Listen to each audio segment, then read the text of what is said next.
Bonjour à toutes et à tous, on se retrouve ce matin en live avec Pénélope. Salut Pénélope, comment vas-tu? Ah, écoute, j'essaye de récupérer. Tout va bien, tout va bien. Cette édition du Spiel de Essen était vraiment formidable. Beaucoup de jeux, beaucoup de monde. Record battu, je crois d'ailleurs. Au niveau des gens, parce qu'on a eu, effectivement, on va en parler juste après. On revient du Salon d'Essen, donc on a un peu les yeux qui piquent quand même, mais on a vu plein de jeux, donc plein de choses à partager avec vous. Il y a aussi des jeux qui vont arriver dans quelques temps, donc souvent quand on vous parle dans cette émission des jeux en avant-première, dans le Tour du Monde ludique, qui arriveront plus tard dans vos boutiques, on n'a pas vu les boîtes. Là, on en a vu quelques-unes, parce que souvent les éditeurs présentent, et c'est le cas notamment pour tout ce qui est financement participatif, on les a un petit peu en avance, les éditeurs commencent à communiquer dessus. Ça sera l'objectif de cette émission. Comme d'habitude, on revient sur quelques news au début. Les 5 sorties les plus attendues, vous avez pu voter en début de semaine pour les jeux qui sortent cette semaine. On reviendra sur les 5 que vous avez mis en tête de vos votes. Il y en a une trentaine quand même qui paraissent beaucoup de titres importants cette semaine. Oui, et la puis, période d'avant Noël est intense. Ouais. Il y a beaucoup de sorties en mois d'octobre. J'ai pas encore regardé novembre, mais je crois qu'il y en a encore beaucoup. Est-ce que tu as fait un gros loot, comme on dit, tous ces jeux qu'on ramène, qu'on aligne les uns à côté des autres pour dire « Ah, j'ai ramené tout ça d'Essen, maintenant, j'en ai pour 1 mois et demi de jeux de partie. » Oh bah, même pas plus qu'un mois, enfin je pense plus qu'un mois et demi, mais en fait Tu crois? cette année j'ai eu ce qu'on appelle la méga flemme, j'ai tout déchargé de la voiture, j'ai tout foutu en vrac dans le salon et j'ai fait une photo absolument pas classe, mais très impressionnante du coup parce qu'on se rend, c'est pas joliment installé, c'est vraiment sorti du coffre quoi. Et il y en a beaucoup, ouais, j'en ai ramené beaucoup, j'en ai ramené beaucoup trop. Mais bon, c'est comme ça, hein. C'est à la fois une passion et un travail pour nous, donc forcément. Oui. Après, il faut s'organiser, mais effectivement, on choisit ce qu'on vous partage, tout simplement. Nous, on en a, bon, ça va. Il y a quelques gros jeux, mais il n'y en a pas tant que ça, en fait, comparativement à d'autres éditions d'Essen. Je regarde de ce côté-là, parce qu'ils sont dans l'étagère juste à côté. C'est vrai qu'il y a quelques années, on ramenait énormément de très gros jeux et ça prenait beaucoup de temps de les découvrir. On a été un peu plus calme avec l'équipe pour cette année. Même en Allemagne, il y a un peu moins de jeux très experts. Ah oui. Bah, il y avait pas mal de jeux experts, mais pas de jeux très experts. Il y avait pas mal de jeux de format 1h30, 2 heures, et ça confirme un peu la tendance de l'année dernière. Ce qui est rassurant, c'est de voir que c'est pas la disparition du jeu expert, c'est un petit peu on redescend un peu le degré de difficulté de certains jeux qui étaient devenus très cryptiques, on va dire, hein, voire abyssales dans leur durée de jeu, hein. Il y a des jeux qu'on a pu présenter qui faisaient 1h30 de règles et presque 45 minutes d'installation. On sent qu'ils ont une volonté de réduire cette partie-là du jeu pour le rendre plus accessible aussi. J'active les notifications pour remercier ceux qui se sont abonnés à la chaîne depuis hier notamment. Donc merci à tous ceux qui nous soutiennent. Vous voyez les pseudos s'afficher sur l'écran. Vous voyez ceux qui ont fait des dons. Alors vous pouvez le faire de 2 façons différentes. On le dit à chaque fois au début de l'émission. Soit via Twitch directement. Vous pouvez vous abonner à notre chaîne sur Twitch. Il y en a toujours qui s'abonnent sur Tipeee. Je me suis rendu compte que ça continue. On n'a pas du tout fermé notre Tipeee. Mais évidemment, maintenant, il y a l'application umdj.fr sur laquelle vous pouvez vous connecter. Vous pouvez nous soutenir. Application développée par Johan Levé. Et c'est ces notifications-là plus particulièrement que vous voyez s'afficher à l'écran avec tous ceux qui nous soutiennent financièrement pour que nous puissions continuer ces émissions. Donc hop, je regarde la liste des personnes que je veux remercier nommément parce que c'est toujours bien de le faire également. Et donc merci à Gatou Samuel qu'on a vu passer là ce matin parce qu'on voit les avatars en plus des gens. Quand ils les ont modifiés, c'est rigolo de voir s'afficher leurs nouveaux avatars. Alimae de 2411, ULM 15, voilà pour les nouveaux abonnés sur notre chaîne depuis hier.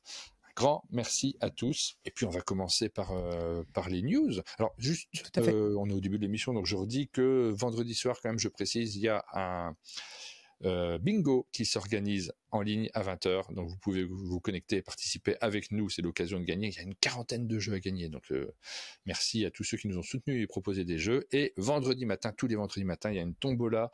Vous participez à cette tombola en votant pour les jeux qu'on vous présente et qu'on va vous présenter ce matin. Donc vous pouvez nous indiquer ceux que vous préférez. Le bingo, la tombola, incroyable dans la même journée.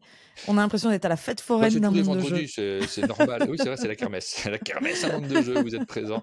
Ça, c'est vendredi matin et cette semaine, on fait gagner tous les jeux Seven Wonders. Donc c'est énorme lot dans la tombola. C'est offert Ah par ouais, quand Asmodée. même! Ça sera tirage au sort vendredi. Je m'attarde pas Drôlement plus dessus, chouette. mais c'est bien de rappeler les choses quand même, malgré tout. On se lance dans les actus et on commence par deux petits mots quand même sur le succès du Salon d'Essonne, parce Oui, que record battu en nombre de personnes qui sont succédées sur le salon. ouais.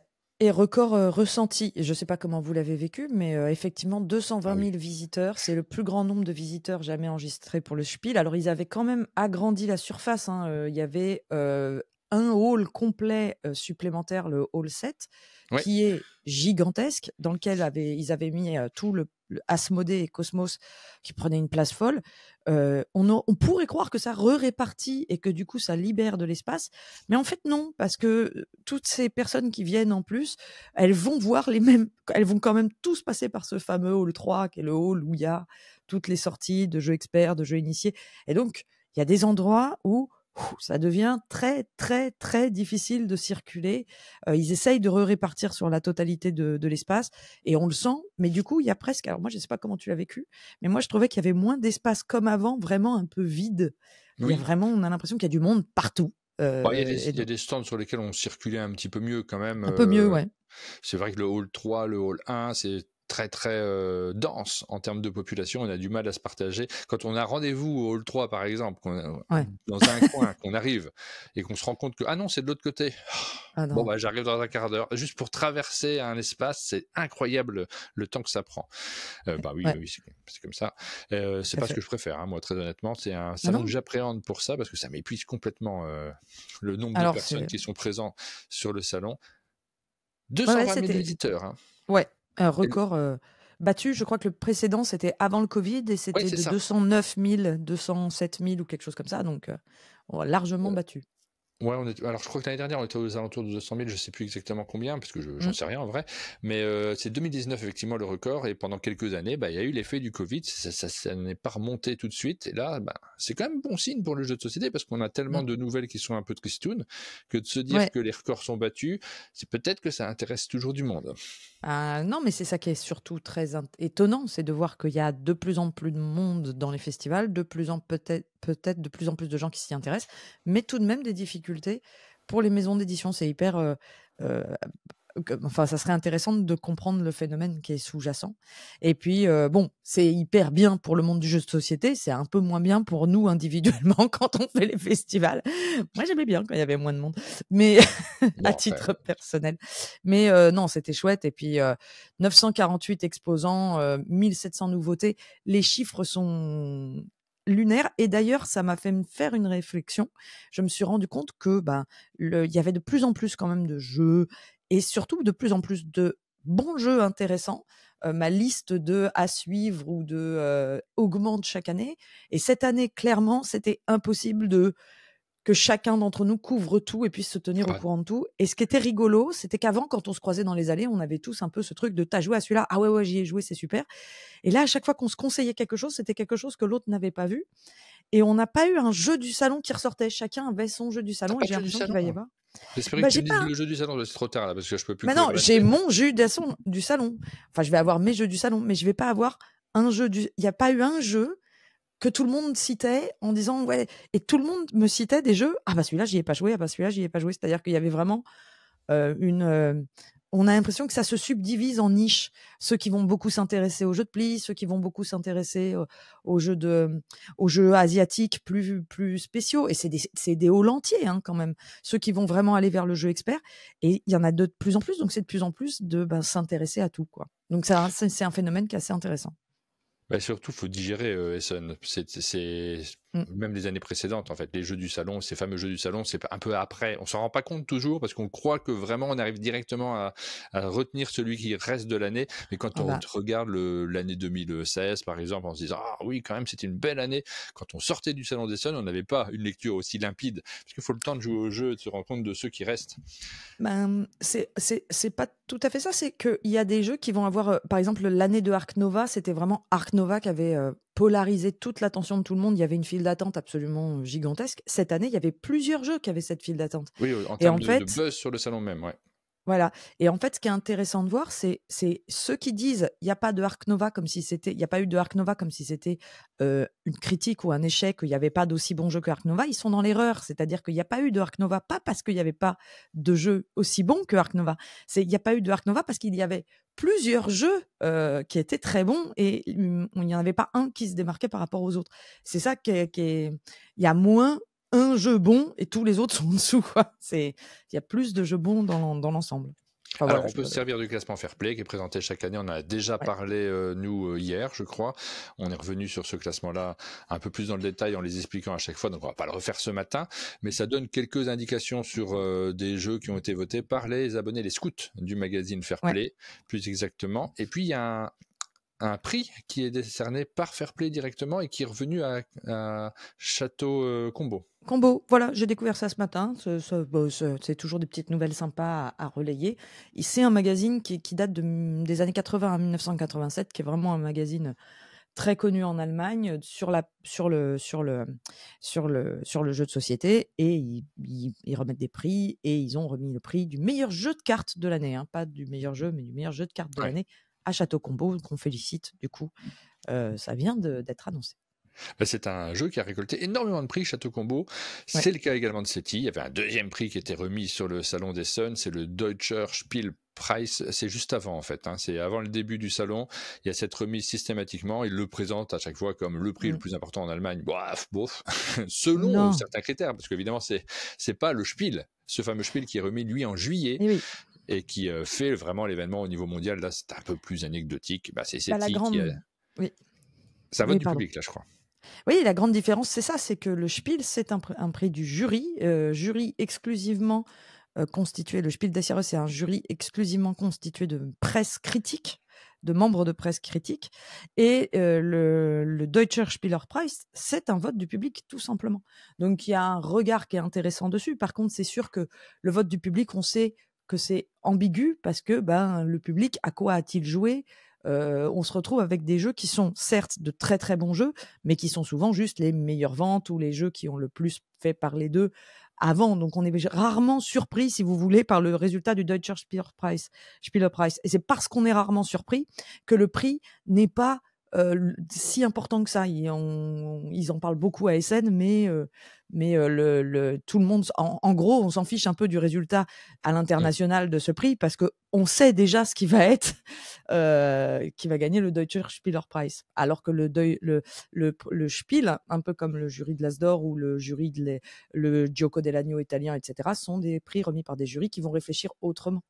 Oui, alors d'un côté, c'est facile à résumer, d'un côté vous avez un prix commercial, puisque c'est lié aux ventes d'une certaine manière, puisque c'est un vote du public, et puis d'un autre côté vous avez un prix culturel, c'est la différence entre le commerce et la culture, avec ce que ça apporte de biais, d'analyse, de discussion, et forcément il y a plus de discussion quand il y a un jury que quand c'est le public qui choisit, mais je crois que c'est plus intéressant aussi.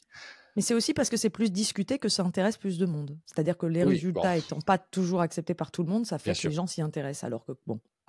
Ah oui, les résultats des ventes des acheteurs des boutiques de manière générale, c'est factuel. Oui, c'est factuel. On peut moins discuter dessus.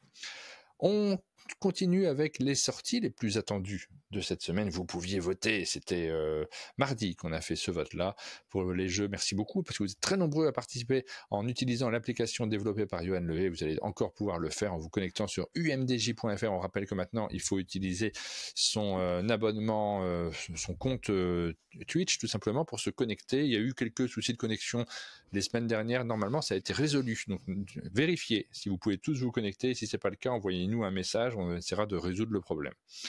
Alors, les jeux qui ont... C'est pas ce bouton-là que je dois appuyer, c'est celui-ci. Hop, les jeux qui se sont le plus... qui ont été le plus mis en avant par vos votes, c'est un peu sans surprise Eternal Dex, qui fait beaucoup parler, que les gens attendent avec beaucoup d'impatience. Il arrive très nettement en tête.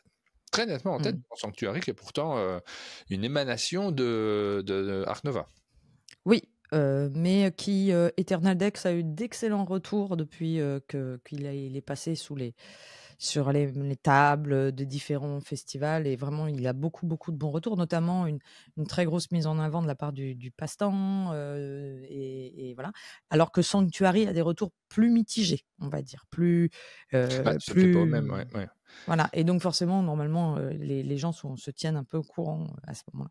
Et il y a eu un effet au début, ah, c'est Ark Nova avec des tuiles. Et malheureusement, c'est un peu tombé, hein. Oui, c'est Ark Nova avec des tuiles, quoi. Donc, C'est un peu Arnaud c'est avec des tuiles. oui, mais dans le sens où j'ai l'impression que les jeux de société essayent de surfer sur la fameuse suite 2.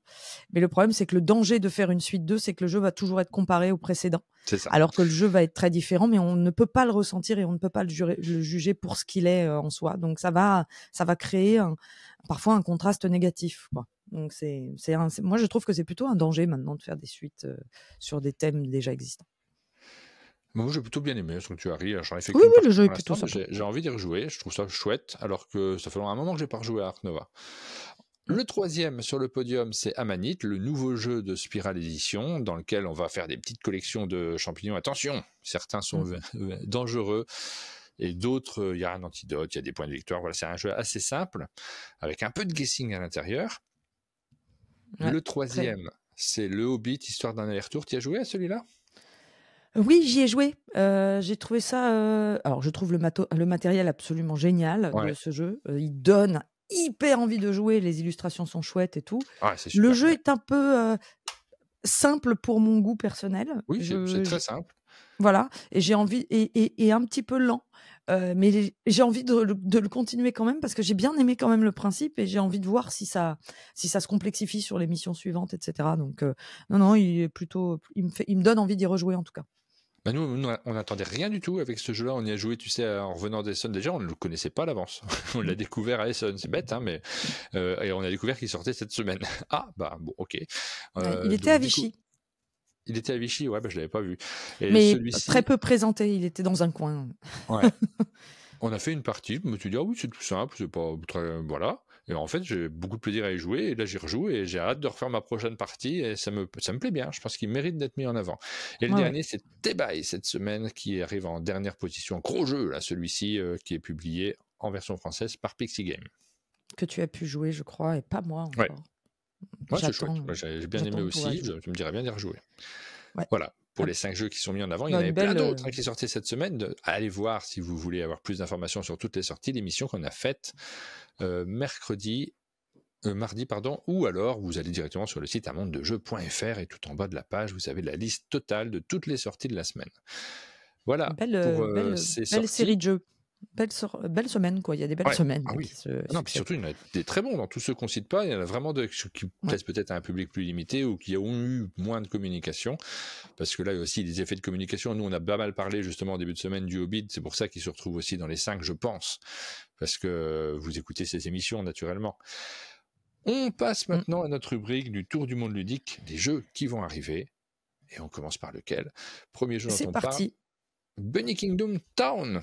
Ouais, alors bon, je vous avoue que cette semaine, c'était fallait faire le tri entre ce qu'on avait vu à Essen, ce qu'on avait dit, dont on avait parlé avant d'y aller, ce qu'on avait découvert sur place, parce que c'est pas si simple. Je remercie le site du Meeple à lunettes qui répertorie tous les jeux qu'on aborde, même aussi courts soient-ils dans les émissions. C'est un boulot de dingue, c'est Bob Danu qui fait ça. C'est dingue, et ça me permet moi de me dire ah si celui-là j'en ai parlé. Ne t'arrête jamais de faire ça, c'est génial.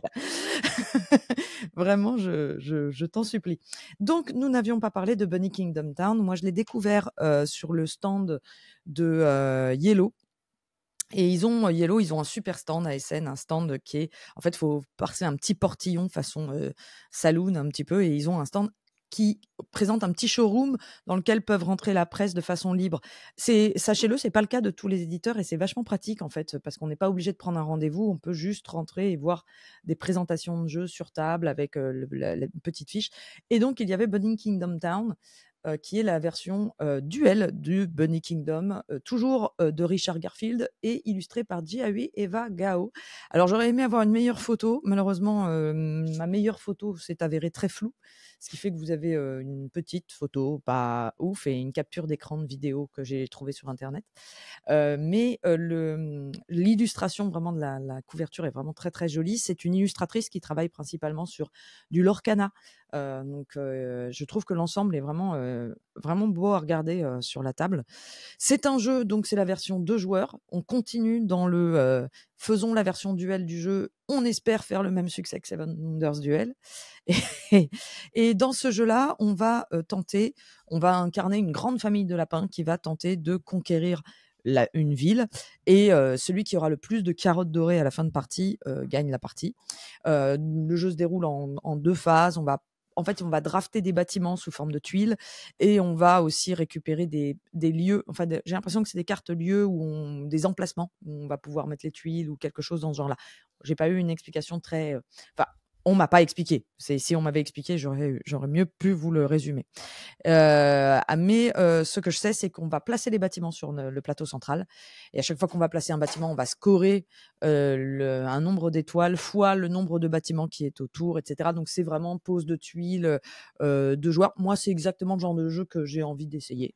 Et comme d'habitude, je vais en attendre beaucoup parce que j'ai beaucoup aimé Bunny Kingdom, et j'espère que ce sera chouette. Donc pour l'instant, j'ai pas de date de sortie à vous faire parvenir. Voilà. Bunny Kingdom Town, donc on attend avec impatience. Effectivement, Yellow était venu au chalet, nous en avait parlé un petit peu, ça a éveillé ma curiosité aussi. J'ai hâte d'y jouer. Moi, je suis comme toi, on voit bien les dessous commerciaux de faire des versions à 2 joueurs, mais je suis toujours quand même hypé. Je connais le jeu, j'ai envie de le faire. Bah oui, on tombe. Moi, chaque fois, je suis là genre, oh, Bunny King. Et puis après, je me dis, mais pourquoi je suis plus hypée par celui-là que par un autre jeu duel? Je sais pas. Ça marche. La licence, ça fonctionne encore. Mais je crois que je préfère quand même les nouvelles licences, et quitte à ce que ça soit les mêmes auteurs, etc., le même jeu, mais sur une nouvelle licence. J'aime bien qu'on me surprenne. Voilà. River Rats était présenté juste à côté de Bunny Kingdom Town. On est toujours chez Yellow, et il confirme bien que s'ancre dans le paysage ludique le jeu coopératif de poker, et plus généralement la mécanique du poker qui est revisitée sur. On en a vu beaucoup sur SN, des jeux qui revisitaient le poker, comme Balatro a relancé la mode, et comme The Gang l'a vraiment fait entrer dans le monde ludique que nous connaissons. Donc c'est un jeu River Rats de coopératif de gestion de main qui se déroule sur un bateau luxueux, futuriste. Alors le thème, faut suivre, hein.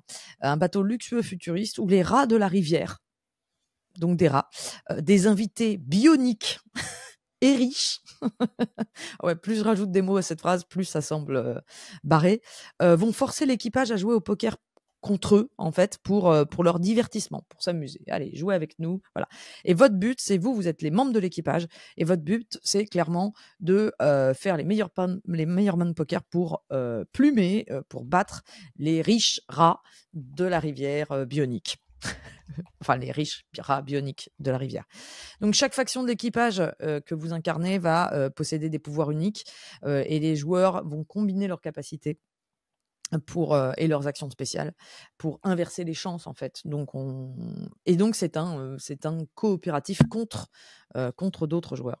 Le but est de faire accumuler 5 dettes à chacun des 2 rats de la rivière. Donc je pense qu'il y aura des 2 rats à chaque fois pendant la partie sur la table, ou qui vont avoir une façon de jouer. Je n'ai pas les détails. Et donc on doit leur faire accumuler des dettes. Ça sera voilà, c'est un jeu coopératif de poker. Moi, j'aime bien les jeux coopératifs de poker. J'aime bien la mécanique du poker. J'aime bien la retrouver déclinée sous toutes ses formes. Et bon, ça change un peu du jeu de pli. On a eu encore beaucoup de jeux de pli, donc c'est chouette, quoi. Moi, ça me fait envie, même si je comprends rien du tout à ce thème. Je vous lance les votes en même temps pour ceux qui nous suivent sur mdj.fr. Je me rends compte que d'habitude on cherche les images sur Board Game Geek et j'ai l'impression que l'API de Board Game Geek ne fonctionne pas ce matin. En tout cas, me crée pas les fiches. Donc de ce fait, vous n'avez pas les images. C'est pas grave. Vous pouvez voter quand même. Il faut suivre l'émission. Je les rajouterai après l'émission pour ceux qui regardent en replay. Voilà. Si vous ne voyez pas d'image, c'est pas dramatique.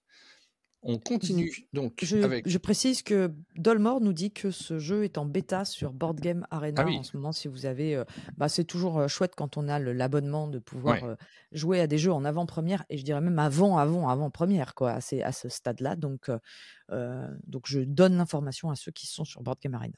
Ça me donne envie d'aller y jouer là. Moi là, je suis rentrée des scènes, j'ai envie d'ouvrir mes paquets et de jouer toute la journée. Je trouve qu'on devrait avoir droit à 3 semaines de vacances. C'est vrai, mais alors après, faut mieux pas avoir de métier dans ces cas-là. C'est ça le problème. Je sais. Comment on finance tout ça? Non, mais je sais. Mais on est d'accord qu'on devrait pouvoir mettre ce fameux bouton pause pile à ce moment-là. Ça serait quand même important. Arctica était présenté aussi à Essen sur un stand. J'aurais aimé pouvoir y jouer. Franchement, je salue Rémi Mathieu, qui est l'auteur de Arctica, qui m'a contacté pour que j'y joue. Et je lui ai dit, à Essen, on essaye de jouer plus un peu. Moi, j'essaye de vraiment aller voir les jeux de production étrangère parce que je sais que je vais retrouver Rémi Mathieu sur une table en France. Voilà, je lui ai dit, si tu passes sur Paris, n'hésite pas à venir me faire jouer à ce jeu parce que j'ai vraiment, vraiment très envie d'essayer Arctica. Sur le papier, ça a l'air très chouette. Et surtout, Rémi Mathieu, c'est l'auteur de Ancient Knowledge, qui est un jeu que j'ai adoré. Oui. Et il revient avec un autre gros jeu, un autre jeu assez costaud, qui est un jeu de société compétitif, Eurogame, sur de la gestion de cartes, encore une fois, il aime ça, et la construction d'un moteur de jeu autour du développement des écosystèmes arctiques et en particulier de la faune. Je crois que toutes les cartes, il y a 160 cartes différentes. Les cartes, hein. Ah ouais, j'aime bien les cartes. J'ai beaucoup dit le mot carte, c'est ça? Non, c'est pas toi, mais Rémi Mathieu, il fait souvent des jeux de cartes. Ah oui. Pardon, je t'ai pas bien entendu. Oui, il adore ça. Il aime bien les gros paquets de cartes. Restez calme. Et donc, il y a 160 espèces animales différentes dans le jeu et il va y avoir, en fait, il y a des détails quand on regarde un petit peu le plateau et quand je regarde un peu ce qui a été dit de ce jeu sur Internet, on a des engrenages sur notre plateau personnel. Ça, on aime bien aussi ce genre de mécanique. Les engrenages, ça rappelle un peu de Solkin, c'était sur le plateau central. C'est une mécanique qui m'a toujours fait fantasmer, l'engrenage sur les jeux de société. Et il y a des jeux qui ont réussi à l'utiliser. C'est pas toujours simple. J'ai vraiment du coup envie d'essayer ce jeu-là pour voir s'il y est parvenu. Il y a de la pose d'ouvrier en simultané. On fait 2 actions pendant que notre adversaire en fait une. Ça aussi, c'est chouette parce que j'ai donc pas de temps d'attente autour du plateau à première vue. Un plateau principal qui va progresser en fonction des événements et donc ça va changer nos propres actions. Le plateau va être évolutif et donc voilà, plein de choses qui donnent envie. Et plein de choses qui me font un petit peu rêver. Alors, c'est pas un jeu que de Rémi Mathieu, je vois que c'est un jeu de Rémi Mathieu et Sams. Et c'est illustré par Christine Aubertin, pardon à Sams, que je ne connais pas. Et c'est publié par This Way, ça va être un financement participatif. Je sais pas s'il a... Alors attends, j'ai mis le lien justement du financement participatif. Je crois qu'il n'est pas encore, il n'est pas encore lancé. Ça va être lancé bientôt. Vous pouvez suivre la page sur GameFound. Si le jeu vous intéresse, mais moi j'avoue que je suis assez intéressée. Voilà pour ce jeu. Il y a François dans le chat qui dit c'est beau, mais on attend déjà les anciens KS de cet éditeur. Je le signale, comme ça je préfère oui, c'est faire important. Non, on n'est pas forcément au courant de tout. On ne mène pas une enquête policière sur ce qui s'est passé avec chaque éditeur. Après, ça dépend si c'est dans les temps normaux de ce qu'ils avaient annoncé d'attendre. Bon, c'est normal. Je me méfie pas non plus de tous ceux qui n'ont pas encore livré. Mais renseignez-vous, du coup, ça reste un KS, il y a des risques. Enfin, ça reste un financement participatif et il y a des risques, bien sûr, quand on finance ce genre de jeu. Un jeu enfant. Voilà, c'est moins ma spécialité, mais je suis tombée dessus. Djeco vient d'annoncer un jeu pour 7 à 99 ans. J'aime bien, je l'ai mis parce que c'est écrit en gros sur la boîte. J'avais jamais vu ça, le âge 7,99. C'est presque aussi gros que le titre et c'est plus gros que le nom des auteurs. C'est un jeu de Romaric Gallonier et Alexis Allard. C'est écrit en petit, en bas à gauche sur la boîte. Et c'est illustré par Alfredo Caceres. C'est une nouvelle gamme de jeux où la boîte intérieure, ça je pense que que c'est Aline qui a rajouté des phrases parce qu'elle doit mieux en avoir parlé. Moi, j'avais pas écrit ces phrases-là. Donc, merci Oui, oui, elle Aline pour regarde les toujours ce qu'on précisions. écrit, Aline. Voilà. Merci Aline pour les Ah oui, précisions. parce que vous pouvez retrouver l'article après, quand on a terminé l'émission, vous pouvez regarder directement, parce que je sais qu'il y en a qui n'écoutent pas l'émission, mais qui vont sur l'article pour dire, hop, qu'est-ce qu'il y a eu? Ok, et voilà. Et Oui, effectivement, c'est bien d'avoir ces petites informations en plus. d'ailleurs, je me pose la question toujours d'écrire un tout petit peu plus sur ces pages. C'est vrai que je m'en sers surtout de notes pour vous Je présenter sais les pas, jeux. dites-nous dans les commentaires. On est preneur de ça parce que moi, je pars toujours du principe qu'il n'y a pas forcément beaucoup de monde qui vont regarder les articles sur le site, mais dites-nous si vous en faites partie, si vous êtes de ceux qui vont les lire. Alors, je suis en train de poser une question, il ne peut pas y avoir de réponse, je me rends compte. C'est-à-dire que ceux qui ne regardent pas l'émission, comment ils vont savoir que je pose cette question? C'est drôle. Ceux qui ne regardent pas cette émission, est-ce que vous lisez l'article? Voilà, super. Bon, J'aime bien cette question. Non, et donc dans ce jeu, voilà, c'est une nouvelle gamme de jeux où la boîte intérieure sert de plateau pour lancer le dé, nous dit Aline. Pour le moment, 3 jeux sont annoncés dans cette gamme, d'autres sont à venir. Moi, je me suis un petit peu renseignée sur, comment ça se jouait et en fait, c'est un jeu dans lequel vous allez, le capitaine va devoir à chaque tour remplir un défi, un peu façon, Celestia ou Beedle plus récemment qui est sorti chez SN, qui est sorti à SN, pardon. Et le capitaine a 3 lancers de dés pour remplir le défi proposé par la carte. Et les autres vont pouvoir miser sur je pense que tu vas arriver à remplir le défi ou je pense que tu ne vas pas y arriver. Et bien sûr, bah, c'est des paris. Donc si on gagne son pari, on gagne des points et ainsi de suite. Tout simple. Genre de jeu que moi j'aime bien jouer, parier sur non, tu n'y arriveras jamais ou oui, tu y arriveras. C'est presque, j'ai envie de dire, je comprends pourquoi ils ont mis 7,99 parce que les règles du jeu peuvent s'appliquer à des adultes, même si ça repose beaucoup c'est sur la mécanique du Yams, hein, tout simplement. Mais voilà. Jolie couverture, jolie illustration. Donc, on surveillera cette nouvelle gamme de Djeko qui arrive. Je suis très hypée par le jeu suivant. Peut-être je risque d'en étonner certains parce que je pense que le jeu suivant n'a pas beaucoup de gameplay, mais je suis très hypée par le jeu suivant. C'est marqué stickers. Moi aussi, Mm. dès qu'on voit stickers écrits sur une boîte de jeu, c'est pas le premier. Hein. Il y en a déjà eu des jeux qui utilisaient des stickers. Ah ouais, mais là, tout me fait envie. Si je devais, moi, voter sur ma plus grosse hype de la semaine, je pense que c'est clairement Cozy Stickerville. J'avais vu rapidement la boîte à Vichy posée sur une table. Je n'avais pas demandé d'informations parce que, bon, il y avait tellement de jeux déjà mais je l'ai vu repasser. Je me suis dit, mais c'est le jeu que j'ai vu à Vichy. Donc, je peux vous dire que Asmodée va donc distribuer ce jeu parce que ça vient d'être annoncé, en fait. Le jeu vient d'être annoncé en VO. Il sort juste en VO. Donc, c'est Cozy Stickerville. C'est un nouveau jeu de Corey Konishka. Corey Konishka, qui est un auteur qui a pris le parti de créer une maison d'édition qui s'appelle Unexpected Games et qui ne fait que des jeux avec des mécaniques où on tente quelque chose. Alors, c'est pas toujours réussi. Moi, j'avais pas... Voilà. Alors, effectivement, j'ai pas adoré tous les jeux, mais on est toujours curieux d'y jouer. Ouais, c'est toujours des mécaniques et des principes où vraiment, allez, on va faire un jeu avec ce système-là, ça n'a jamais été fait. On va faire un jeu avec ce thème-là, c'est vraiment innovant. Et là, il est parti dans l'idée. Alors, il y a 800 autocollants dans la boîte. Vous avez un plateau double face avec un paysage vierge de chaque côté pour pouvoir faire 2 parties complètes du jeu.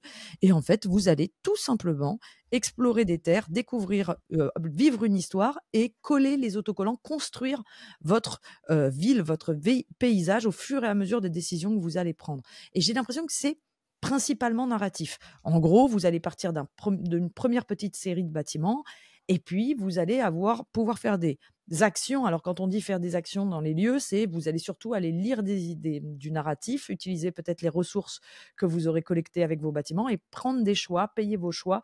Alors, c'est plutôt du solo, coop, c'est de l'histoire qu'on va se raconter ensemble. Mais au fur et à mesure, vous allez construire votre village.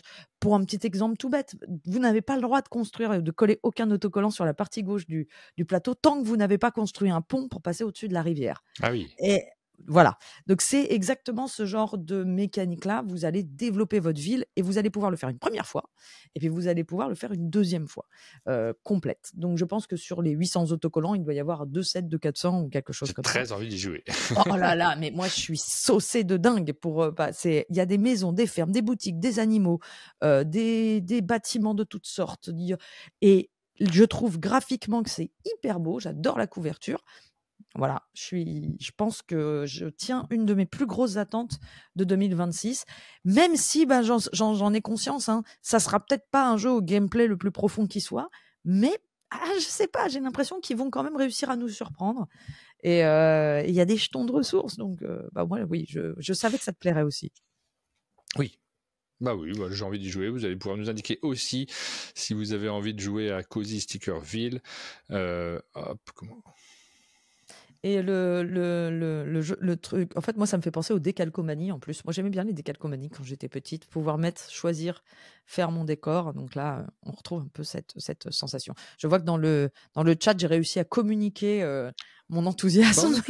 On est tous très attirés par les stickers, hein, quoi qu'il arrive. Hop, je lance le vote, vous pouvez voter pour ce jeu-là également. J'essaie de rajouter les petites vignettes. Coller des trucs, c'est génial, on est d'accord, on est tous d'accord là-dessus. En direct. Donc, on est des enfants. Vous voyez un peu plus tapoter parce que j'essaie de choper les images pour que vous ayez un vote qui marche bien.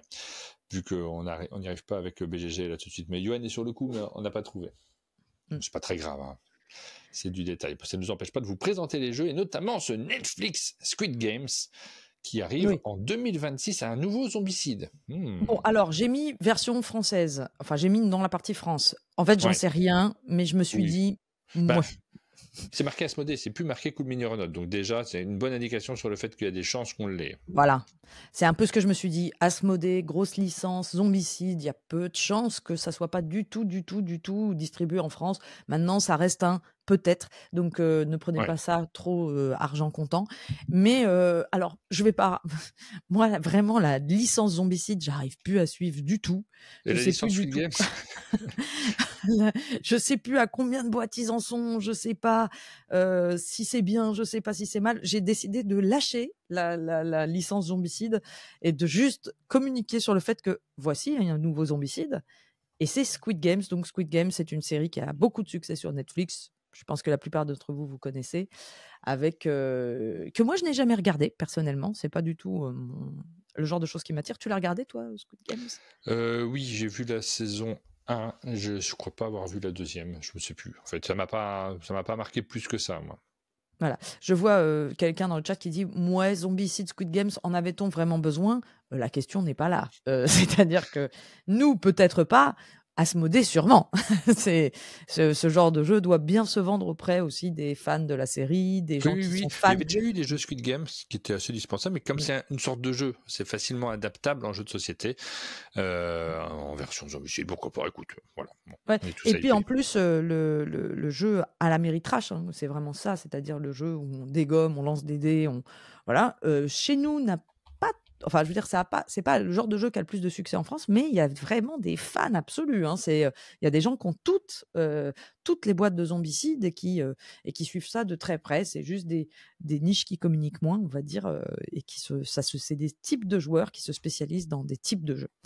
Et donc, oui, moi, je suis pas hypée du tout par Zombicide, Squid Games, mais pour ceux qui aiment Zombicide, c'est quand même, je pense, une chouette nouvelle. Eh bien, on va pouvoir passer à l'étranger, où on a passé déjà beaucoup de temps. Voilà, donc toutes les annonces que j'ai pu voir, essayer de faire le tri. Alors, j'ai vu qu'il y en avait un dont vous aviez déjà parlé, je l'ai quand même remis, mais parce que j'ai été voir toutes vos vidéos de retour de SN en les passant un peu en accéléré, pardonnez-moi, avec Rachel pour voir si je faisais pas de doublons. Et je crois que j'ai réussi à peu près à éviter les doublons, mais il y en a un que j'ai pas réussi à éviter, je l'ai quand même laissé dans la liste. C'est pas grave, hein. Et on a le droit de faire des doublons, c'est pas dramatique. Voilà. Parce qu'on n'en avait pas parlé dans cette émission non plus. Donc, Board and Dice, alors de ce côté-là, pas de doublon, c'est sûr, puisque ça vient juste d'être annoncé. Board and Dice viennent d'annoncer leur prochain jeu de 2026. Alors, Board and Dice, c'est comme Alley-Cat Games, c'est comme Devir, enfin surtout Devir, c'est des créateurs enfin c'est des éditeurs de jeux qui souvent font leurs grosses sorties à SN, font pas mal de buzz à SN, et c'est des jeux souvent qui sont très recherché et attendu. Donc, Art of Rivalry sera le prochain jeu de Board and Dice, un jeu d'Andrea Robiani. Vous pouvez donc vous le noter pour SN 2026, ou peut-être avant, je ne sais pas. Ça sera illustré par Cacper. Celui-là, il est. J'ai failli me dire, je vais le donner à Martin à prononcer ce nom-là. C'est illustré par Cacper Friedrich Kievich. Il est Hmm. pas, ouais, oh là là, est-ce qu'il est dur? Friedrikiewicz, pardon à Cacper, du coup. Et c'est un jeu, donc le thème, c'est la Renaissance italienne et c'est surtout la rivalité entre les grands ateliers d'artistes. Alors, on reconnaît sur la couverture deux légendes qui s'affrontent. À gauche, je pense, Léonard de Vinci et à droite, Michel-Ange. Et c'est pas je pense, hein, parce qu'on reconnaît quand même ah bah j'ai le nom qui m'échappe, la sculpture de Michel-Ange, j'ai Là, juste je peux son pas nom. t'aider. Hein. Ah voilà, bah, au fond de l'image, on le voit, c'est ah mince, ça va m'énerver. Bref, quelqu'un va l'avoir dans le chat, il va dire le nom, je l'ai vu l'été dernier, ça m'agace. Le David de Michel-Ange, merci Icoc dans le chat, merci beaucoup. Et donc, pour l'instant, très peu d'infos sur le gameplay. On sait juste que ben voilà, deux écoles vont s'affronter. Est-ce que c'est deux écoles seulement? Est-ce qu'il y aura plus d'écoles? Est-ce que c'est le format? Apparemment, ça sera quand même du 1 à 4 joueurs et on est quand même sur un temps estimé de 90 à 40 minutes. Voilà, il y avait le prototype qui était photographiable à SN, mais aucune info. Et j'ai Oui, cherché partout, même pas de aucune fiche info BGG, sur hein, je vois. rien, il y a rien du tout. Pas de fiche BGG, pas d'article, pas de vidéo, il y a rien. J'ai cherché, j'ai creusé l'internet jusqu'à son jusqu'à son extrême et j'ai pas trouvé. Donc je voulais juste vous annoncer le jeu et on en reparlera du coup hein, quand ça Oui. arrivera un peu. Un petit peu plus d'infos sur Devir. Alors Devir, ils ont fait quelque chose et ils font de plus en plus quelque chose qu'ils font chaque année. Ils mettent public, visible de tous, dans une vitrine, tous les jeux de l'année suivante à SN. Et c'est pareil, c'est-à-dire c'est comme alors eux, ils font carrément leur showroom en public. C'est comme ce que pourrait voir la presse en privé, mais eux, ils l'affichent à tous. Et Ouais, donc on on a voit tout ça, un ouais. mur on a tout un mur d'exclusivité qu'on a vu nulle part ailleurs et qui sont même pour certains des jeux annoncés pour SN de l'année prochaine. Donc vraiment, vous n'aurez pas de nouvelles avant un an de la sortie, c'est pour dans un an. Alors j'en ai noté quelques-unes pour vous les présenter un peu mieux parce que j'ai quelques petites infos. Donc le premier jeu, c'est une nouvelle version du jeu Cities de Phil Walker Harding et Steve Finn. Donc Cities, il est sorti en français, QSC, ouais. ouais, dans lequel on développe les C'était villes. sympa, c'était pas extraordinaire non plus, mais c'était plutôt sympa comme jeu. C'était agréable. J'ai été surprise de voir qu'ils vont carrément en faire une ligne en fait de jeu, une gamme, puisqu'il y a Cities USA qui a été donc annoncé là, mais ils ont déjà annoncé les deux suivants qui seront Cities Espagne et Cities Downtown. Et donc bah, c'est vraiment une gamme auquel ils croient. Donc à chaque fois, bah, ça va être un peu à la Aventurier du Rail, dérivé dans différents pays ou différentes mécaniques. Ça, c'est prévu Cities USA pour le premier semestre de 2026 et cet opus-là sera illustré par Koenchai Moriya, qui est un de mes illustrateurs favoris. Alors je trouve qu'on voit pas très bien sur la photo à quel point c'est joli, mais du coup je m'y intéresserai à ce moment-là. Ouais, ça peut hyper aussi. Alors là, on n'a pas d'image forcément parce que le jeu. Alors là, on est sur des jeux qu'il n'y a pas de visuel du tout sur Internet, rien. C'est juste les aperçus d'Essen. Mmh mh. Certains autres ont quelques photos, notamment le suivant, puisque en février 2026, assez grosse nouvelle quand même, Devir lance une nouvelle version de Claustrophobia, le fameux jeu de Croc qui, à l'origine, Claustrophobia était un jeu de société pour 2 joueurs créé par Croc en 2009. Donc c'est vraiment moi, c'est un jeu auquel j'ai joué il y a extrêmement longtemps. Enfin extrêmement longtemps, on se calme, hein, moins de 15 ans quand même, mais c'est un des premiers jeux Ameritrash auxquels j'avais joué. La particularité de ce jeu, c'est d'être un gros jeu avec beaucoup de figurines et de plateaux, mais vraiment pour deux, où s'affrontent un joueur qui joue le donjon, entre guillemets, et tous les monstres qui s'y trouvent, et l'autre joueur qui joue des humains et des héros qui rentrent dans ce donjon pour éliminer les hordes démoniaques qui envahissent les souterrains. Dans cette version-là, donc c'est une nouvelle version. Il y avait déjà eu une version qui s'appelait 1643, je Oui, crois, qui était qui sortie en était 2019. reparu. Alors c'était toujours, je crois que c'était Monolith qui l'avait fait la nouvelle, la deuxième version. C'était chouette. En fait, c'est un jeu qui est très accessible, hein, Claustrophobia paradoxalement. Et ici, le jeu a disparu, hein, parce que c'est un type de jeu qu'on ne réédite pas régulièrement. Je crois qu'il y avait eu un financement participatif sur la dernière qui était parue. C'est toujours une prise de risque pour un éditeur de refaire ce jeu, mais c'est un classique aussi. Ouais, on garde le même principe, hein, toujours. Un joueur dirige le donjon, l'autre joueur dirige donc une bande désespérée de guerriers condamnés, guidés par un rédempteur.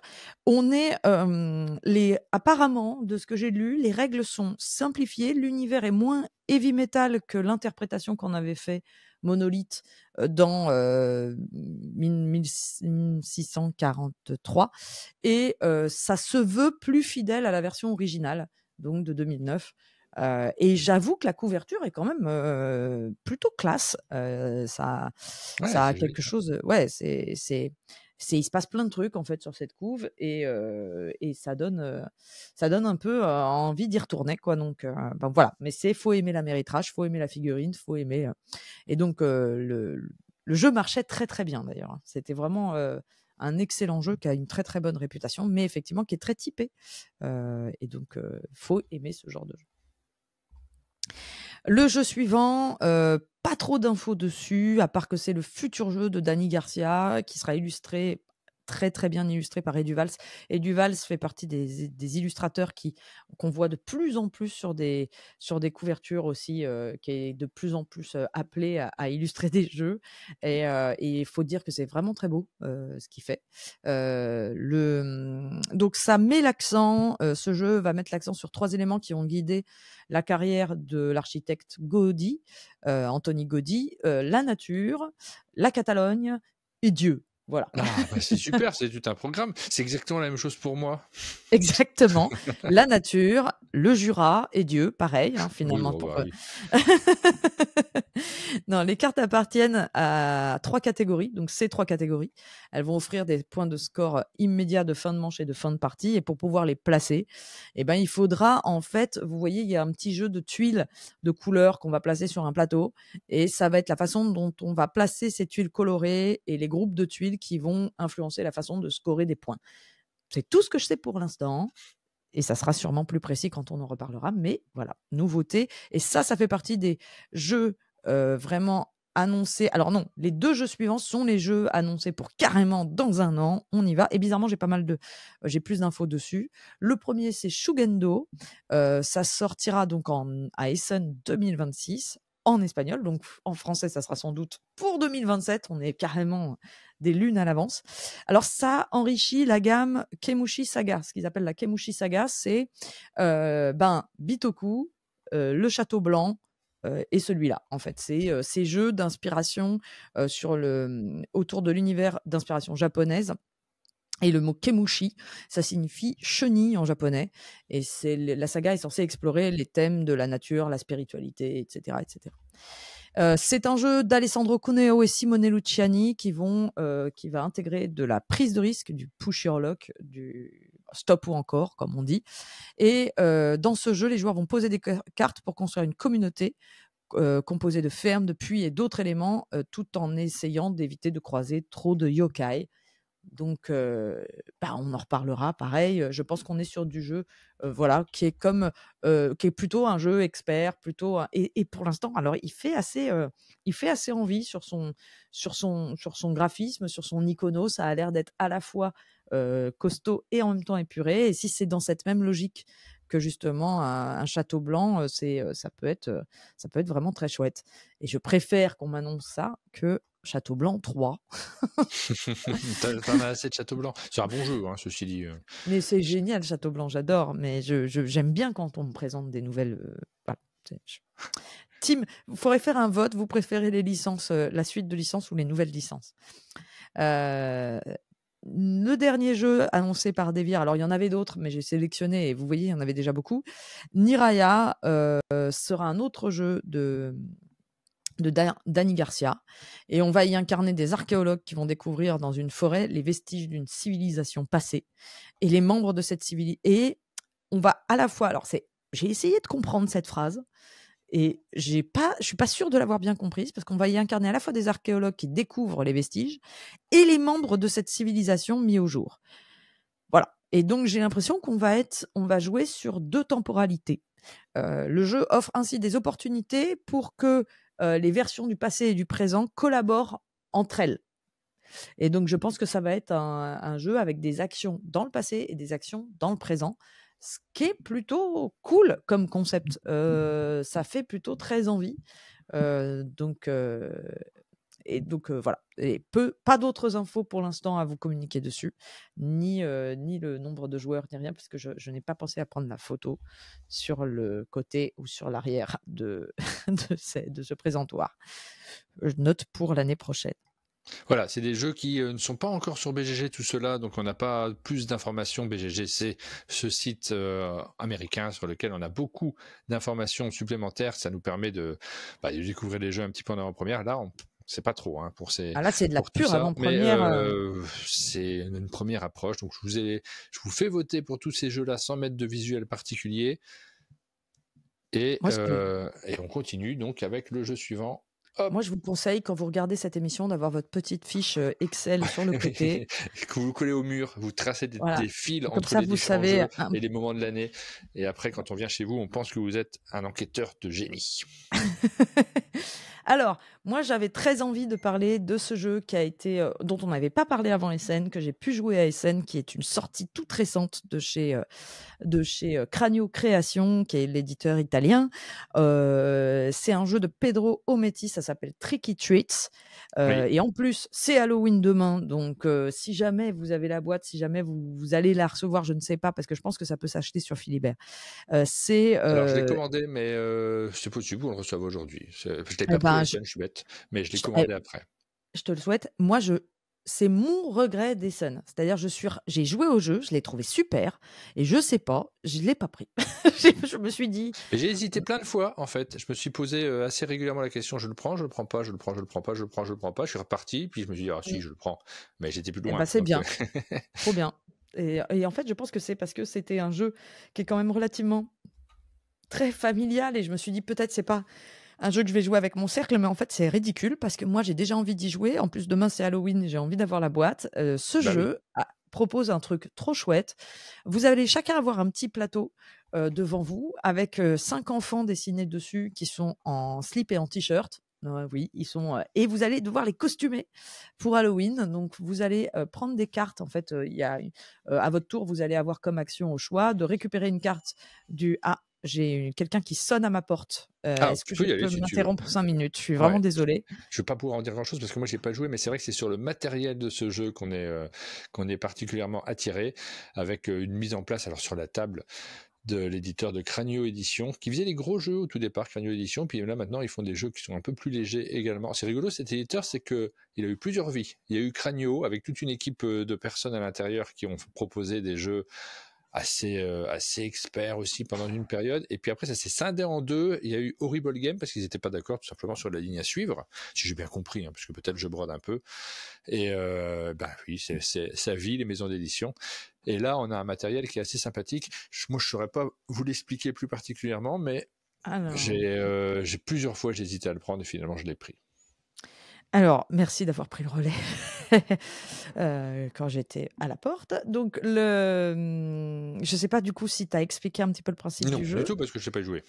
Ah bah voilà. Eh bien, en fait, on a un petit plateau avec des enfants dessinés dessus qui ne sont pas encore habillés, mais ils ont quand même des sous-vêtements, je tiens à le signaler, hein, ils ne sont pas tout nus. Et vous allez leur mettre des petits éléments de costumes, c'est des cartes transparentes, c'est un marché de cartes transparentes sur lesquelles il y a des chapeaux, des hauts et des pantalons. Et à votre tour, vous pouvez soit prendre un élément de costume et l'ajouter à un des petits-enfants, soit envoyer tous les petits-enfants chercher des bonbons dans les maisons. Donc là, l'image que tu as mis en grand, c'est les maisons où on peut aller chercher des bonbons. Et donc, le principe de la fin du jeu, c'est d'avoir le plus de bonbons possible. Et la totalité de nos costumes, en fait, sur notre plateau, va créer des stats. Par exemple, pour vous montrer sur la carte qui est au centre, il faudrait avoir 3, 4 ou 5 chapeaux sur son plateau personnel, donc avoir mis des chapeaux à tous les enfants, ou à 3 ou 4 ou 5 enfants, et on récupérera 1 ou 2 ou 3 bonbons orange, comme indiqué sur la carte, plus de la petite pumpkin bonus si vous êtes le premier à y aller. Donc il y a une espèce de course sur je vais être le premier à aller dans cette maison. Il y a des points qui sont intéressants si on a beaucoup de costumes bien répartis. Est-ce qu'on a 3, 4, 5 costumes rouges, 3, 4, 5 costumes sur le thème de fantômes, etc. Donc on a aussi intérêt intérêt à attendre un peu pour avoir plus de bonbons. Et dernier truc chouette, notre plateau va aussi scorer en fin de partie en fonction des costumes. Si on a une panoplie complète, ça fait un certain nombre de points. Si on a un truc dépareillé complètement, ça fait un certain nombre de points, etc., etc. Mais le plus rigolo, c'est vraiment de prendre ces cartes transparentes et de composer son petit costume sur chacun des enfants. C'est très, très sympa. Et en fait, vraiment thématiquement, c'est super, quoi. Et il y a quelqu'un qui dit dans le chat, ça doit être la saison, je suis hyper hypée par le jeu, mais c'est vraiment exactement à ça que j'avais envie de jouer.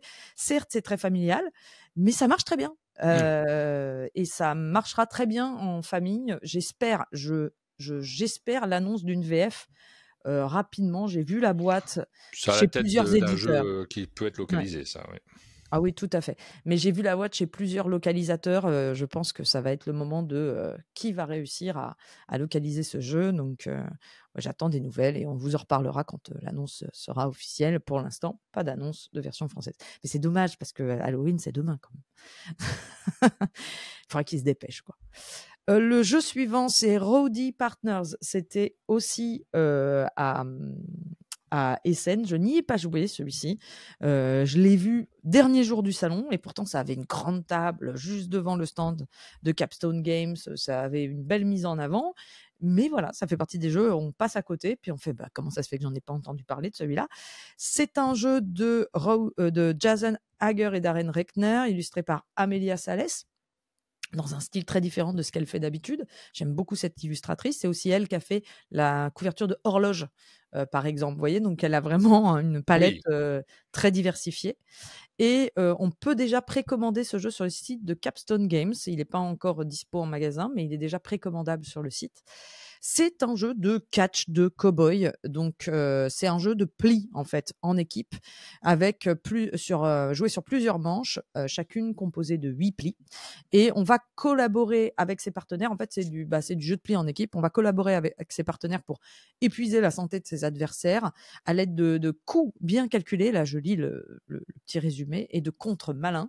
On va pouvoir, et je trouvais ça rigolo parce que c'est très thématique, changer de catcheur pendant le match, puisque c'est souvent comme ça, on se tape dans la main ils se tapent dans la main, puis ils échangent leur rôle sur le terrain, déchaîner des prises spéciales et collecter du pop pour prendre l'avantage. Mais en gros, le cœur du jeu, c'est du jeu de pli, et l'équipe qui parviendra la première à mettre un adversaire au tapis remporte la victoire. Donc je pense que c'est du jeu de pli avec point de vie à éliminer chez son adversaire.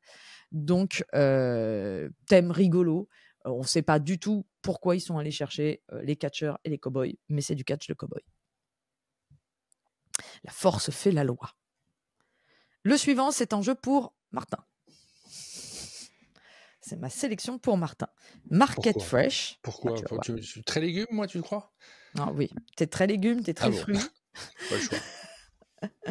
Non, c'est un jeu du duo, ce qui est rarement décevant, de Michael Kisling et Wolfgang Kramer. Oui. Moi, je vais toujours jouer à leur jeu. D'ailleurs, j'ai joué à un jeu que je n'ai pas acheté non plus. Je m'en suis voulu. J'ai 2 jeux que je regrette, en fait, à Essen, qui s'appellent Up or Down et qui étaient vraiment chouettes. C'est toujours Kramer Kisling, c'est toujours, on se dit jamais c'est nul, quoi. On se dit toujours, ah, il y a une bonne idée, il y a quelque chose que j'ai pas ressenti dans un autre jeu avant. Dans ce jeu, et là vraiment c'est le matériel qui est génial. Je t'invite à regarder les photos que j'ai mises sur la droite. Alors c'est un jeu qui était sorti en 2020 sous le nom de Jubako, qui est passé. Voilà, n'est-ce pas? C'est ça que tu voulais que je dise, hein. Mais bien sûr, je le savais. Tu le fais hyper bien en tout cas. Et c'est un jeu d'empilement et de placement de tuiles pour un 4 joueurs. À son tour, on va prendre une caisse dans la réserve. Alors on est au jour de marché, hein. On prend une caisse dans sa réserve. On voit les petites pièces comme des dominos là placées devant nous. Et on les ajoute va pouvoir les ajouter à notre étal.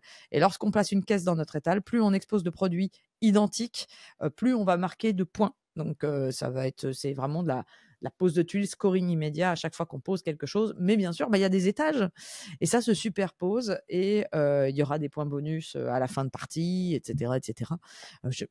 Moi, c'est surtout là, pour le matériel, que je m'enjaille. J'aime bien ces petits paniers de légumes qu'on superpose les uns aux autres. Ne me dis pas que ça ne te fait aucun effet. Je ne te croirais pas. Je vois dans le chat Joël qui dit: «Tu regrettes Petty Cat aussi». Je te le rappelle, Pénélope, oui, je regrette Petty Cat, mais Ah, tu, nous, on y joue en boucle à Petit Cat. c'est trop bien Petty Cat. Mais Je pense qu'on mais va s'en mais lasser au bout d'un moment, mais pour l'instant, c'est c'est trop rigolo. bien. C'est trop, trop bien.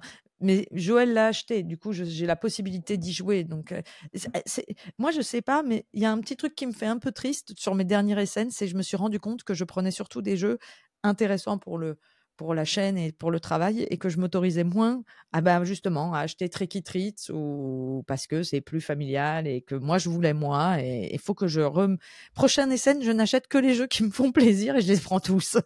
Voilà. Mais Petty Cat faisait partie des jeux que j'avais très, très envie de prendre, et je me suis dit: «Quelqu'un d'autre là, je pourrais lui emprunter», mais non, je veux que Petty Cat soit bien également. Voilà. Donc Market Fresh, ça sortira en 2026 chez Avalon Hill. Bon, graphiquement, la couverture, c'est pas ouf, hein, mais enfin, je veux dire, ça brille de mille feux, quoi. C'est un peu, mais le matériel à l'intérieur est vraiment très cool. Jeu suivant, c'est sorti à SN, et c'est celui-là que j'ai vu que vous en aviez déjà parlé. Je pense que vous y avez peut-être même Oui, joué on y avec a joué, oui, effectivement, celui-ci. voilà, et je voulais juste en reparler parce que ça a fait pas mal parler de lui à SN. Tout le monde m'a parlé du: «Eh, tu vu Divergo? Et tu vu Divergo?» Alors, tout le monde n'y avait pas joué, mais c'était le matériel qui attirait tout le monde, en fait. Et c'est un jeu de l'éditeur Itten, qui est un éditeur qui fait de plus en plus parler de lui chaque année, à côté de Sahashi et Sahashi, et de Oui, Wang voilà. Alors là, et on n'est pas Dank. dans le style Sahashi Shahashi en termes d'illustration. Non. Le style est ultra simple. Ça reste ultra simple aussi, hein, ceci dit. C'est surtout un jeu dans lequel il va falloir manipuler. On n'est pas dans de la réflexion et on va tripatouiller des pièces. Je réponds. Oui, et on va tripatouiller effectivement des pièces, c'est-à-dire que en fait, c'est un jeu dans lequel vous allez avoir un matériel vraiment trop chouette, avec une boîte avec des vraies pièces à l'intérieur. Vous allez regarder, en fait, à votre tour, vous voulez aller chercher certaines pièces dans le fond marin. Vous allez pouvoir regarder ce fond marin quelques instants, et puis vous allez mettre un masque devant les yeux et vous devez aller chercher les pièces dans la boîte, tout en ayant les yeux masqués, en ayant mémorisé les pièces que vous vouliez récupérer. Donc, faut être très fort. Et voilà, c'est le genre de jeu qui est surtout, en fait, ce qui est intéressant avec les jeux asiatiques à SN, c'est qu'ils sont rafraîchissants sur leurs thèmes.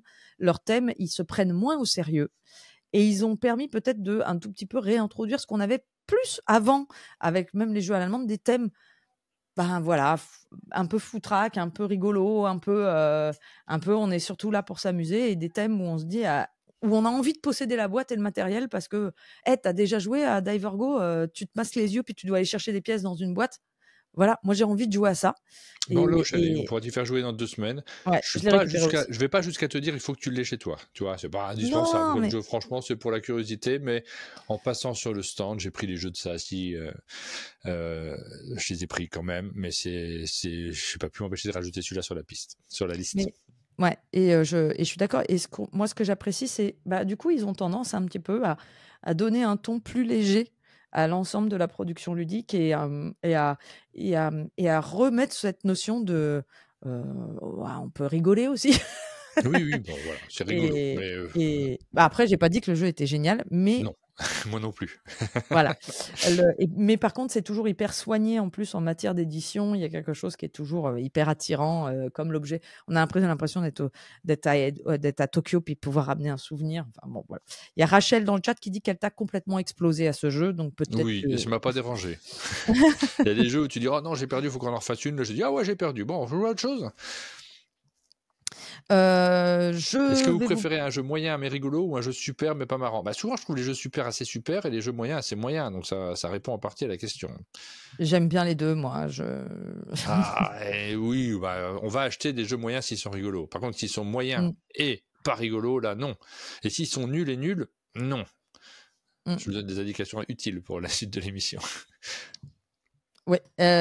Donc le jeu suivant, c'est un jeu qui m'a vraiment, pour le coup, qui m'a vraiment plu, moi, à SN, et dont on n'avait pas parlé avant. C'est un jeu de l'éditeur italien Horrible Guild. J'étais persuadée que la version française sortirait chez un éditeur que je pensais être l'éditeur évident. En fait, ça n'est pas évident. Pour l'instant, il y a toujours une version française en débat. Est-ce que ça ira en France ou pas? Moi, j'aimerais bien parce que ça, c'est exactement le genre de jeu que j'aime.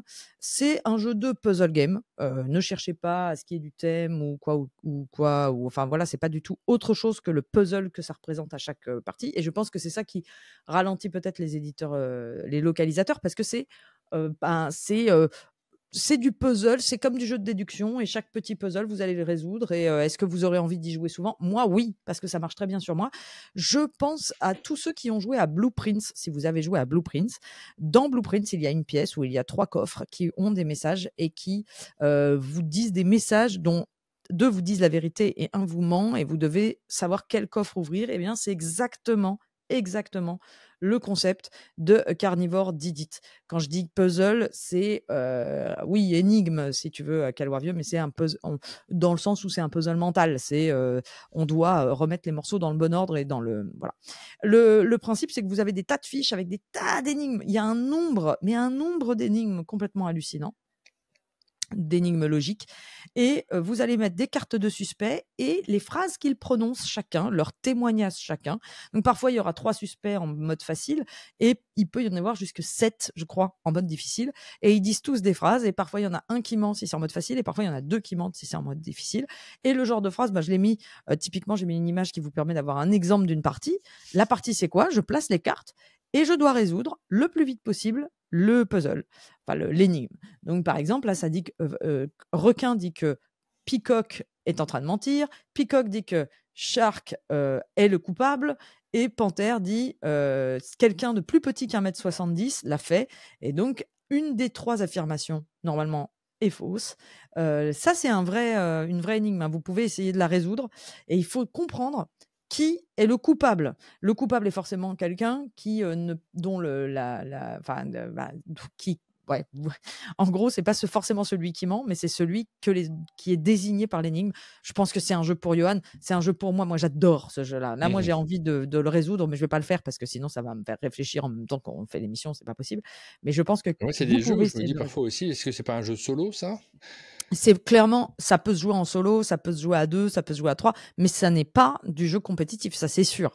C'est du après vous pouvez le faire en compétitif, le plus vite de vous 2 de 2 Moi, personnes à je suis résoudre. toujours surpris sur le choix d'en faire une boîte de jeux de ce genre de choses. Alors là, je veux pas Mmh mh. parler de Oui, je celui-ci en comprends. particulier parce que j'ai pas joué et je peux dire des bêtises.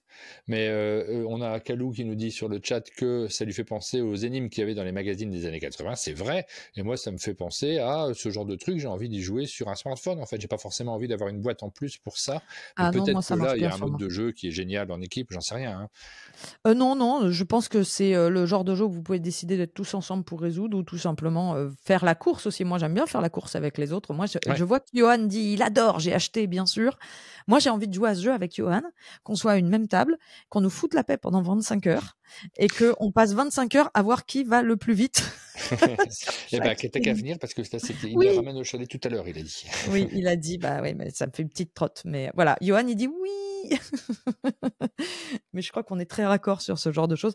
Bref, ça c'est oui, c'est de l'énigme, faut aimer ça.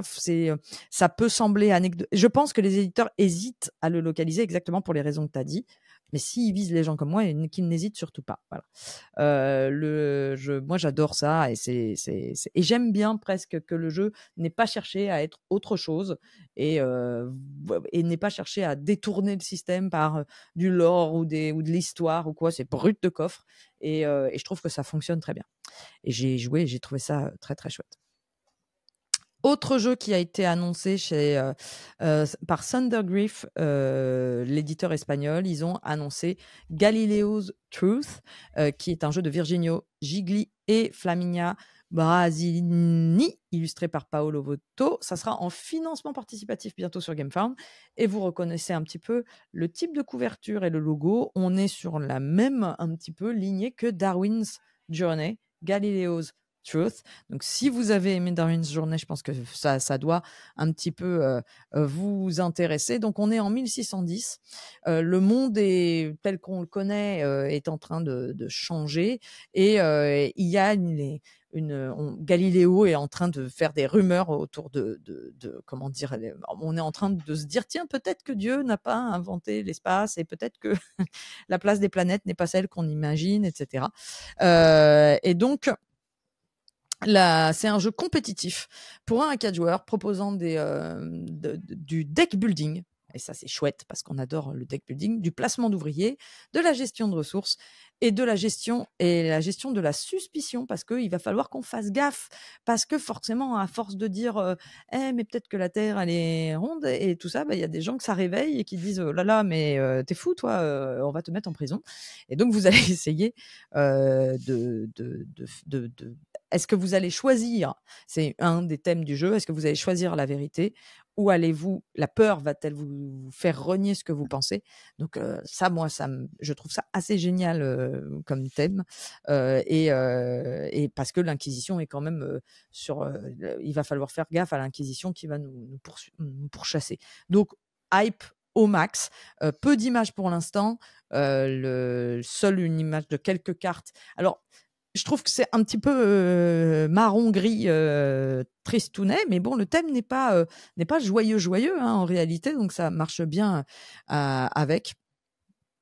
Et moi, j'ai hâte d'en savoir plus sur le déroulé du gameplay, sur comment se passe un tour de jeu. Mais bon, on me parle de deck building, de placement d'ouvriers, de gestion de ressources, de thèmes historiques. Oui, ça suffit pour nous attirer. Ouais, on est bien là. Moi, je pense que ça fait partie c'est ma deuxième grosse hype de la semaine. Merci Adriade 244 qui vient de faire un petit don. On a vu alors pas encore son avatar parce que pour l'instant c'est l'avatar de base qui s'est affiché à l'écran, mais peut-être que avec ses points de vote, ses points de patate, Adriade changera son avatar sur les prochaines fois qu'on verra. Parce que c'est vrai qu'on a le merci qui s'affiche avec l'avatar à chaque fois. Et d'ailleurs, pour ceux qui se posent la question, qui font des dons en replay, qui se disent moi j'aimerais bien aussi voir mon petit personnage apparaître à l'écran, sachez que on voit vos personnages au début de l'émission suivante. Nous, on les active au début de la prochaine émission, donc on les verra passer quoi qu'il arrive. Vous regardez le live du lendemain et vous voyez votre avatar qui s'affiche avec le merci indispensable, parce que évidemment, c'est très important pour nous, tous ces abonnements. Un dernier jeu ? Allez, un dernier, parce que est-ce que vous en avez parlé? Snake Charmers, je ne sais pas si vous l'avez vu. Pas du tout. Alors ça, tu vois, c'est le jeu qui, à la fin du festival, tout le monde me disait « Ah, mais j'ai joué à lui, est-ce que tu as joué à lui ?» Ouais, c'est un petit peu, tu me demandes le jeu du salon, discret, mais ça serait peut-être celui-ci. Ah ouais, je n'ai pas du tout entendu parler, tu vois, je suis pas resté assez longtemps sur SN. C'est un jeu alors c'est pas le genre de jeu qui moi m'attire, donc je m'étais pas renseignée dessus. C'est pas un gros jeu expert, etc. Mais moi, c'est quelque chose que beaucoup de gens sont revenus vers moi et c'était un achat de dernière minute de plein. Ouais, il faut que j'aille choper Snake Charmers avant de partir, etc. Donc c'est un jeu qui à l'origine a un nom allemand imprononçable, mais qui s'appelle Snake Charmers dans sa version anglaise. C'est un jeu de bluff et de rôle caché de Emily, Lucas, Inka et Marcus Brand. En fait, on connaît bien Inka et Marcus Brand. J'ai envie de supposer qu'Emily et Lucas sont leurs enfants, mais je n'en sais rien. Je n'ai pas vérifié l'information. Mais oui. Voilà, toi tu la connais. Je suis presque sûr parce qu'ils avaient déjà fait un jeu, je crois que c'est pas le premier. Et c'est illustré par Tina Kraus et Florian Biège. Dans ce jeu, en fait, alors c'est extrêmement dur à pitcher. Je ne sais pas comment je peux faire, mais vous avez tout simplement quelques cartes autour de la table, enfin dans les mains des joueurs qui vont circuler, et un set de cartes au centre de la table qui ont deux faces, une face soleil et une face nuit. Et en fait, moi j'y ai joué à ce jeu, j'ai pu y jouer. Alors malheureusement, ma première partie, on m'a très mal expliqué les règles, donc on n'a pas eu le bon ressenti, mais on a quand même eu un petit peu le principe du jeu. En fait, il faut imaginer que c'est un jeu dans lequel vous allez avoir deux équipes, ceux qui sont l'équipe avec des serpents et ceux qui sont l'équipe sans serpents, en gros les gentils et les méchants, mais bon, vaguement. Et vous avez deux objectifs différents. Les gentils veulent que toutes les cartes au centre de la table soient sur leur face soleil à la fin de la partie, et les méchants veulent qu'il ne reste plus qu'une carte sur la table et qu'elle soit du côté nuit, et qu'elle n'ait pas été retournée sur sa face soleil. La petite particularité, c'est que à votre tour, vous allez pouvoir passer des cartes. Vous avez 3 cartes en main tout le temps, c'est ce qu'on vous montre sur cette couverture. Et à votre tour, vous allez passer votre carte, enfin une carte de votre choix, à un autre joueur autour de la table. Cette carte va, si c'est un chiffre, faire agir sur une carte qui est au centre de la table, c'est-à-dire la retourner ou la retirer si elle a déjà été retournée. Ou alors, vous pouvez envoyer des serpents, ce qui veut dire que, tout simplement, vous pouvez être gentil à un tour et méchant au suivant. Vous aurez la possibilité, quand on vous propose une carte, de la refuser ou de l'accepter. Donc, si vous sentez qu'on vous envoie un serpent, vous allez dire non, non, je veux pas celle-ci, propose-en-moi une autre. Il va y avoir énormément de bluffs. Je vois qu'il y en a dans le chat qui disent j'ai rien compris. Je vous ai dit c'est très difficile à résumer. Je vais essayer de le résumer en une phrase. C'est un jeu de bluff et de rôle caché dans lequel les rôles vont changer sans arrêt. C'est-à-dire que vous pouvez basculer du côté de ceux qui veulent obtenir un certain résultat et d'un coup être de l'autre côté de l'équipe. Et c'est la façon dont vous allez gérer les cartes que vous donnez aux autres joueurs et dont vous allez comprendre qui a quoi dans ses mains, que vous allez au fur et à mesure déduire « Ah, j'ai compris que ceux-là sont dans mon équipe, donc je peux jouer avec eux, ils me passeront les bonnes cartes et ils me passeront les cartes dont j'ai besoin pour avancer dans le bon sens. » Sauf que ça peut basculer à tout moment. C'est compliqué à expliquer, très simple à jouer une fois qu'on est dedans. Et je pense sincèrement que ce jeu de bluff-là, non seulement arrivera en français, mais on n'a pas fini d'en entendre parler. Voilà. Ils sont forts parce qu'effectivement, ils avaient déjà fait mytho, Émilie pardon, Émilie et Lucas Brandt, les enfants de Inka et Marcus. Voilà. Je pense qu'un jour, Rachel aura vraiment la boîte entre les mains et elle fera un résumé comme elle sait le faire, c'est-à-dire oui. hyper intelligible. Mais moi, j'ai pas lu la règle. Ouais. Oui, on n'a pas joué surtout. Voidfall, Résurgence, une nouvelle extension. Shadows of Authority qui sont aussi annoncés. Oui, voilà. Là, c'est juste, je vous cite, j'ai vu les extensions. J'approfondis pas plus. C'est pour ceux que ça intéresse. Nouvelle extension de Voidfall, nouvelle extension d'Hégémonie. 2 gros jeux énormes. Avait-il besoin d'extension? À vous de voir. Mais voilà. On arrive à la fin de cette émission. On vous a présenté plein de jeux. Ouais. Juste, on termine avec la minute culturelle. Effectivement, c'est la dernière rubrique. Alors, on n'a pas forcément fait grand-chose parce que on était au Salon des Seuls, donc on a essentiellement voilà, moi, j'ai rien à vous parler d'autre. Voilà. Et pas forcément beaucoup d'autres choses à partager avec vous. Je me suis rendu compte que la luminosité de ma caméra, elle a fait les siennes pendant cette émission-là. Regardez, je suis tout gris. On ne sait pas ce qui se passe. J'ai l'impression qu'il y a un problème sur cette caméra que j'ai pas d'habitude. Mais bon, voilà. Bah non, t'es pas tout gris là, t'es pas. Et là, c'est pas très lumineux. Ça manque de peps, je trouve, cette image-là. Ça manque de peps. Ouais. C'est pas gênant. On termine avec cette minute culturelle, pas grand chose à partager. Moi, j'avais juste envie de saluer l'équipe du Passe-Temps qui a fait quand même une incroyable vidéo sur Eternal Dex. Si vous avez envie de rebondir, de regarder autre chose, leur explication d'Eternal Dex, c'est un peu foufou quand même ce qu'ils ont réussi à faire. Je vous montre un aperçu de cette fameuse vidéo avec le brouillard de guerre. C'est chouette, hein, c'est tellement dur à expliquer comme jeu Eternal Dex qu'ils ont choisi de mettre une sorte de brouillard sur tout le plateau et de dévoiler les différentes parties au fur et à mesure de leur explication. Il y a beaucoup d'humour, il y a beaucoup d'intelligence. D'habitude, moi, les explications de règles, je m'en fiche un peu, mais j'ai regardé cette vidéo en entier alors que je connaissais le jeu pour voir simplement comment ils ont développé, comment ils se sont arrachés les cheveux. C'est un peu C'est un peu la spécialité. C'est un peu la spécialité du passe-temps d'arriver à toujours proposer. De passer du temps à faire des explications de règles aussi, parce que ça, ils peuvent pas le faire toutes les semaines sur tous les jeux qui sortent. Bien entendu, c'est un jeu de temps en temps qui leur a particulièrement plu. On est toujours impressionné par le travail qu'ils font autour de ça. C'était ma petite minute culturelle de fin. C'est aussi pour saluer le travail, parce qu'on se rend compte, nous, du temps qu'ils ont passé sur ce jeu-là, du boulot que ça représente. Ça demande un gros boulot. Et puis, c'est chouette de le saluer, tout simplement. Et parallèlement, j'imagine que vous êtes plutôt, si vous êtes sur YouTube en train de regarder ce replay, des consommateurs de vidéos sur YouTube, mais je pense que vous n'avez pas raté. C'est ça que j'ai regardé depuis que je suis rentrée, c'est tous les retours des uns et des autres de ce festival. On a le retour de Rue du Jeu, on a le retour d'un monde de jeu, on a le retour de Dis on joue, tous les retours. Moi, je vais bientôt poster le mien. Donc, c'est la saison des retours des scènes. Si vous voulez regarder des vidéos sur YouTube, il y a de quoi faire. Mais il y avait beaucoup de jeux, donc tout le monde n'arrive pas à tout couvrir. Donc c'est intéressant. Vous pouvez quasiment avoir le festival chez vous, même si c'est pas pareil.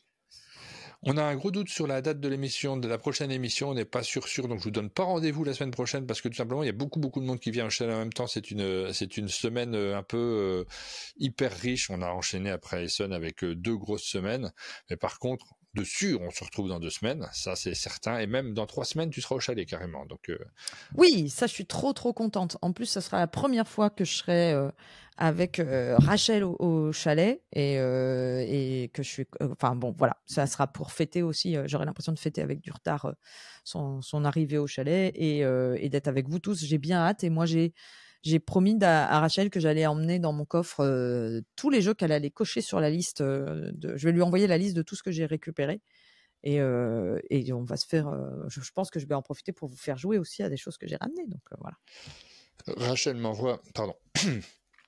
m'envoie des propositions pour éventuellement faire une matinale quand même avec Pénélope la semaine prochaine. Donc on en rediscute. On verra si on arrive à changer l'emploi du temps et à régler les choses. Tout simplement, la semaine prochaine, il y a beaucoup de monde qui vient en même temps. Donc il faudra trouver du temps. Et notamment jeudi, c'est Guillaume de Lucky Duck Games qui sera présent avec un planning où il veut tourner plein de jeux et je ne sais pas si on arrivera à tout caser. Donc c'est un petit peu casse-tête, mais on va regarder. On va voir si on arrive à s'en sortir. C'est la fin de cette émission.